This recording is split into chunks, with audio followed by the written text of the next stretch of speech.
Hello friends, welcome to Shantala's kitchen. ಇವತ್ತು Andhra special ಆವಗಾಯಿ ಹೇಗೆ ಮಾಡೋದು ಅಂತ ನೋಡೋಣ. ಇದು 1 ವರ್ಷದಂಗೆ ಇರುತ್ತೆ. ಉಪ್ಪಿನಕಾಯಿ ಥರ ಅನ್ನಕ್ಕೆ ಕಲಿಸ್ಕೊಂಡು ತಿನ್ಬೋದು. ಈ ಥರ ಹುಳಿ ಇರೋವಂಥ ಕಾಯಿಗಳು ತೊಗೊಂಡು ಈ ಥರ ಸೈಜಸ್ ಆಗಿ ಹೊಡ್ಕೋಬೇಕು. ಈ ಸೈಜ್ ಇದ್ದರೆ ಸಾಕು. ಆವಗಾಯಿಗೆ ಸ್ವಲ್ಪ ದಪ್ಪ ಓಳೆ ಇರುತ್ತೆ. ಈ ಥರ ಓಟೆ ಸಮೇತ ಹೊಡ್ಕೋಬೇಕು.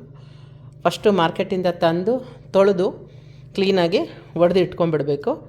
4 ಕಪ್ಪು ಹೋಳಿಗೆ 3/4 ಕಪ್ಪಷ್ಟು ಉಪ್ಪು, 1 ಕಪ್ಪಷ್ಟು ಖಾರ, ಇದು ಬರೀ ಗುಂಟೂರು ಮೆಣಸಿನ್ಕಾಯಿ ಪುಡಿ, 1/4 ಕಪ್ಪಷ್ಟು ಸಾಸಿವೆ ಪುಡಿ. ಸಾಸಿವೆ ಅಂದರೆ ಇದು ಉರಿಬಾರ್ದು ಸಾಸಿವೆ, ಹಸಿ ಸಾಸಿವೆ ಬಿಸಿಲಲ್ಲಿ ಒಣಗಿಸ್ಬಿಟ್ಟು ಈ ಥರ ಮಿಕ್ಸಿಗೆ ಹಾಕ್ಕೊಂಡಿದ್ದೀನಿ ನುಣ್ಣಗೆ.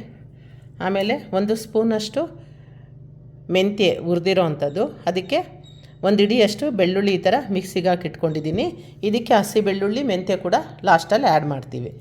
ಫಸ್ಟು ಇದನ್ನು ಈ ಥರ ಎಣ್ಣೆ ಕೂಡ ಇದು ಗಾಣದ ಎಳ್ಳೆಣ್ಣೆ ಹಾಕಿದ್ರೇ ತುಂಬ ಚೆನ್ನಾಗಿರುತ್ತೆ.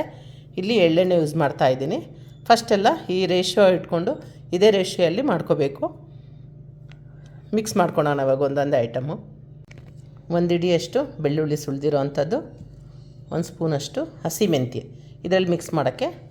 ಅದು ಹಾಕಿದ್ರೇ ಟೇಸ್ಟ್ ತುಂಬ ಚೆನ್ನಾಗಿರುತ್ತೆ. ಈ ಥರ ಮಾವಿನಕಾಯಿ ಹೋಳಿದೆಯಲ್ಲ, ಫಸ್ಟ್ ಇದಕ್ಕೆ ಎಣ್ಣೆ ಹಾಕ್ಕೊಳ್ಳೋಣ. ಸ್ವಲ್ಪ ಎಣ್ಣೆ ಇವಾಗ 1-1.5 ಗ್ಲಾಸ್ ಅಷ್ಟು ಇಡಿಸುತ್ತೆ. ನಾನು ಇದು ಕಲಸೋಕ್ಕೆ ಮಾತ್ರ ಸ್ಟೀಲ್ ಬೌಲ್ ನೋಡಿಸ್ತಾ ಇದ್ದೀನಿ. ಇಷ್ಟು ದೊಡ್ಡದು ಪ್ಲಾಸ್ಟಿಕ್ ಬೌಲು, ಗಾಜಿನ ಬೌಲ್ ಇಲ್ಲ. ಅದರಿಂದ ಫಸ್ಟ್ ಈ ಥರ ಒಂದು 4-5 ಸ್ಪೂನಷ್ಟು ಎಣ್ಣೆ ಹಾಕ್ಬಿಟ್ಟು ಫಸ್ಟ್ ಈ ಥರ ಮಿಕ್ಸ್ ಮಾಡ್ಕೊಳ್ಳಿ ಹೋಳಿಗಳನ್ನ.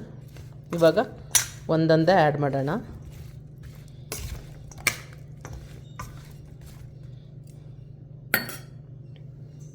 ಫಸ್ಟ್ ನೋಡಿ ಉಪ್ಪು ಸ್ವಲ್ಪ ಕಮ್ಮಿನೇ ಹಾಕ್ಕೊಳ್ಳಿ. 3ನೇ ದಿವಸಕ್ಕೆ ಬೇಕಾದರೆ ಇನ್ನು ಸ್ವಲ್ಪ ಆ್ಯಡ್ ಮಾಡ್ಕೋಬೋದು ಕಲಿಸ್ಬಿಟ್ಟು.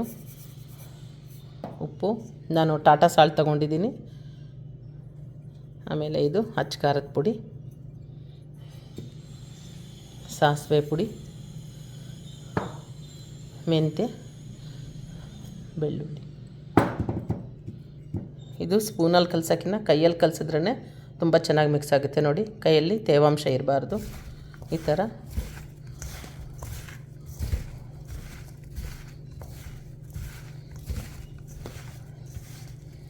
ನಿಮಗೂ ಗೊತ್ತಿರುತ್ತೆ, ಆಂಧ್ರದಲ್ಲಿ ಫೇಮಸ್ ಇದು ಆವಗಾಯಿ ಅಂತ.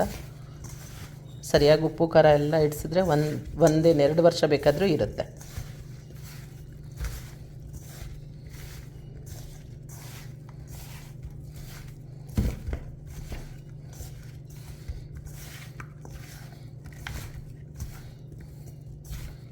ಎಷ್ಟು ಚೆನ್ನಾಗಿ ಕೈಯಲ್ಲಿ ಕಲಸಿದ್ರೆ ಅಷ್ಟು ಚೆನ್ನಾಗಿ ಹೋಳಿಗೆಲ್ಲ ಉಪ್ಪು ಖಾರ ಸಾಸಿವೆ ಪುಡಿ ಎಲ್ಲ ಇಡಿಸುತ್ತೆ.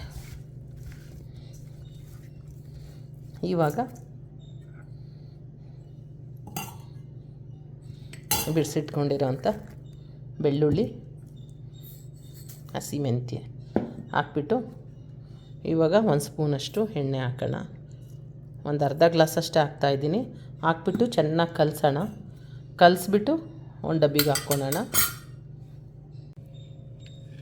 ಈ ಥರ ಕ್ಲೀನಾಗಿ ತೊಳೆದು ಸ್ವಲ್ಪ ಬಿಸಿಲಿಗೆ ಇಟ್ಕೊಂಡಿರೋಂಥ ಏರ್ಟೈಟ್ ಡಬ್ಬಿಗೆ ಹಾಕ್ಕೊಳ್ಳೋಣ. ಫಸ್ಟು ಸ್ಥಳದಲ್ಲಿ ಒಂದು ಸ್ವಲ್ಪ ಈ ಥರ ಉಪ್ಪು ಸ್ಪ್ರಿಂಕಲ್ ಮಾಡೋಣ. ಇವಾಗ ಇದು ಕೈಯಲ್ಲಿ ಕಲಸಿಟ್ಕೊಂಡಿದ್ವಲ್ಲ, ನೋಡಿ ಎಷ್ಟು ಚೆನ್ನಾಗಿ ಎಲ್ಲ ಉಪ್ಪು ಖಾರ ಎಣ್ಣೆ ಎಲ್ಲ ಮಿಕ್ಸ್ ಮಾಡಿದ್ವಲ್ಲ. ಇವಾಗ ಈ ಡಬ್ಬಿಗೆ ಹಾಕ್ಕೊಳ್ಳೋಣ. ಹಾಕ್ಕೊಂಡು ಮೇಲೆಯಿಂದ ಎಣ್ಣೆ ಹಾಕ್ಬಿಡೋಣ. ಸ್ವಲ್ಪ ಹಾಕ್ಕೊಂಡು ಸ್ವಲ್ಪ ಎಣ್ಣೆ ಹಾಕ್ತಾಯಿರೋಣ. ಆವಾಗ ಎಲ್ಲ ಹೋಳಿಗೂ ನೋಡಿ ಈ ಥರ ಎಲ್ಲ ಹೋಳಿಗೂ ಎಣ್ಣೆ ಇಡಿಸುತ್ತೆ, ಲೇಯರ್ ಬೈ ಲೇಯರ್.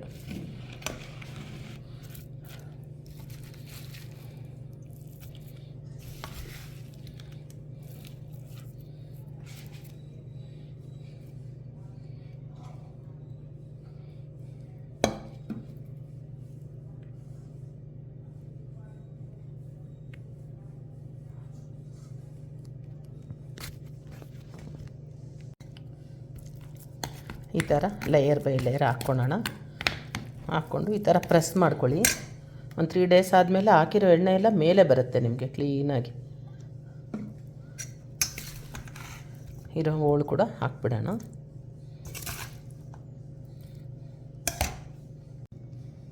ನೋಡಿ ಈ ಥರ ಬೌಲಲ್ಲಿರೋದೆಲ್ಲ ಇದಕ್ಕೆ ಹಾಕ್ಬಿಟ್ಟಿದ್ದೀನಿ.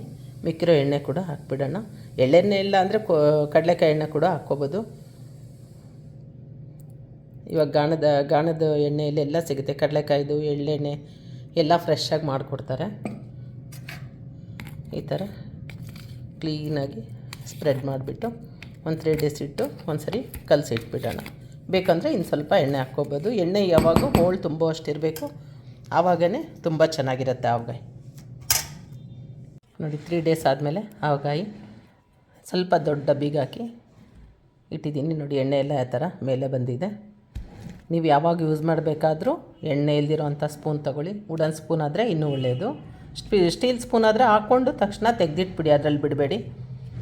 Ready to eat avakaya rice ಜೊತೆ, ಅನ್ನದ ಜೊತೆ ತುಪ್ಪ ಹಾಕ್ಕೊಂಡು ಸೂಪರಾಗಿರುತ್ತೆ ತಿನ್ನೋದಕ್ಕೆ. Andhra special avakaya ready to eat. ನನ್ನ ಚಾನಲ್ನ ದಯವಿಟ್ಟು ಸಬ್ಸ್ಕ್ರೈಬ್ ಮಾಡಿ, ಲೈಕ್ ಮಾಡಿ, ಶೇರ್ ಮಾಡಿ. Thank you friends. ನಮಸ್ಕಾರ.